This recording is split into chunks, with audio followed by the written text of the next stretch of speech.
I'll give you a perfect example. The earliest god of the Nile River is Bes. Bes came out of Nubia, the Nubian god. But then later on, when they were talking about the Nile, who became the god of the Nile? Happy. Happy is an Egyptian god, strictly Egyptian. You understand what I'm saying? That idea didn't come from someplace else. Happy and his persona, and God in his aspect of happy, in his what do you call it? Androgynous aspect of happy. That was a purely Egyptian concept. Bes was not. Bes came from outside of Egypt. So, but you also have to understand the practice of ancient Egypt. Ancient Egypt had what was called a cumulative practice, meaning that they didn't discard anything. Budge talks about that at length in the Religion of Ancient Egypt, his book, The Religion of Ancient Egypt. They did not discard anything. They were a pluralistic society. If you came with your God, you and your God were accepted.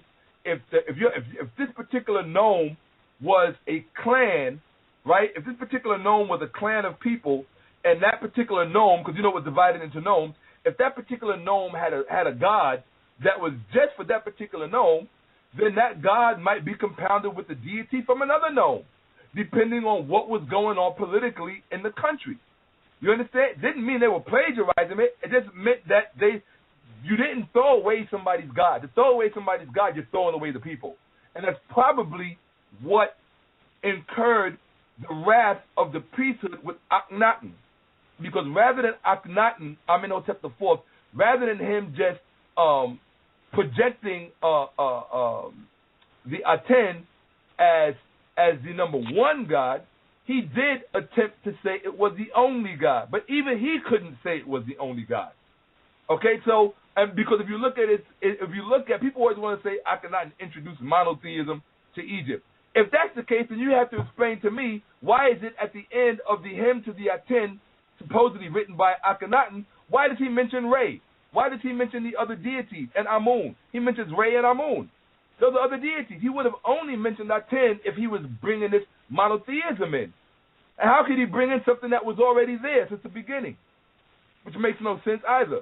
But with respect to your question, Israel doctrine, I can't call it plagiarism because I don't see how the ancient Egyptians would have took something from someone else and claimed it as their own and then sought to exclude the credit from someone else. You would have to show me where they did that. You just said that with Bes and Happy. If Bes was the first initial god by the Twa, and they talked about the Nile Valley and him being the god of that, then someone else come along and change the name of the god, but still have a god of the Nile Valley, then they're not getting credit to Bes, and they just kick Bes out the way and put another god name there. No, and that would be plagiarism, especially if they saying. I see what you're trying to paint, but no, it's faulty thinking. I'll tell you why it's faulty thinking. And Sheikh Diop would agree with me. It's faulty thinking because, number one, you would be attempting to separate the people from the Nile Valley from the people of the Twa people and say that they were different people. When in fact, in many respects, they were the same people. In many respects, they were the same people. All of those people, you got to remember, the Nile Valley was a commonwealth.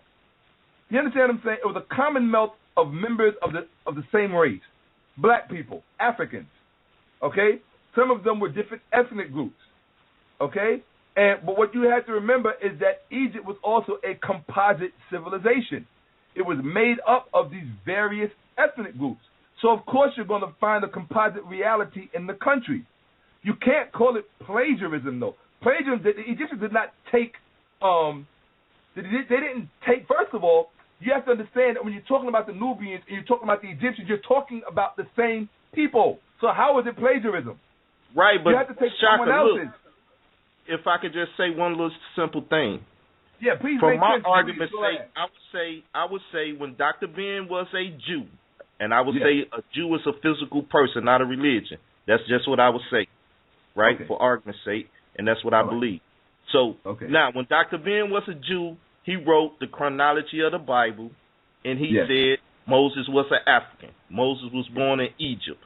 Moses was an Egyptian till he moved up out of that country, that land, and wherever he went, then he became a citizen of that country, land, or place, right? So we speak now, biblical narrative, yes. Once again, if Dr. Ben said Moses was an Egyptian, therefore he's just like the Nubians and the Egyptians, right? Even more so, he was an Egyptian taken from the Egyptian culture, but taken into the new land or the new place he resided, from New York to California. And now he's teaching the Californians about that which he learned in New York. So if this is the case, okay, no, I don't have any problem with that line of reasoning. It wasn't stealing. It was Africans or Egyptians, black people, taken from other black people, borrowing or adopting and sharing it in their perspective. Just like. But here's the problem with that. The problem is that those, and I'll say it again and again and again, if you talk to Hebrew Israelites and if you talk to Jews, they don't say that, okay? All they talk about is how bad Egypt is, how Egypt is cursed, how it's a whore, it's this, that, and the other. Well, you need to say Let me finish. They do not give Egypt the credit for its literary ascendancy. Its literary anteriority. They do not give credit for anteriority with respect to. As a matter of fact, all you got to do is listen to the other Hebrew Israelite callers that called in. They say some, though, Shakka. All is not the same. You can't put us in one batch and put one person that's the leader of that and say, see what he said, so all of them believe that. Because I deal with red, black, and green. I deal with Egypt. Okay, so hold on. So then you yourself believe as a Hebrew Israelite. And in fact, I have to be honest and fair. Lately, I have encountered Hebrew Israelites, older Hebrew Israelites, not like the younger ones who still have a lot of maturing to do. I've met a lot of seasoned, older Hebrew Israelites who don't have that animosity towards ancient Egypt. In fact, they give ancient Egypt its just due and credit, even for the literature.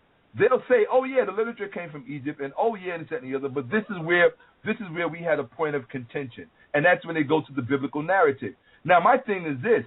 I don't care how nice you are as a Hebrew Israelite. I don't care how much you admit as a Hebrew Israelite.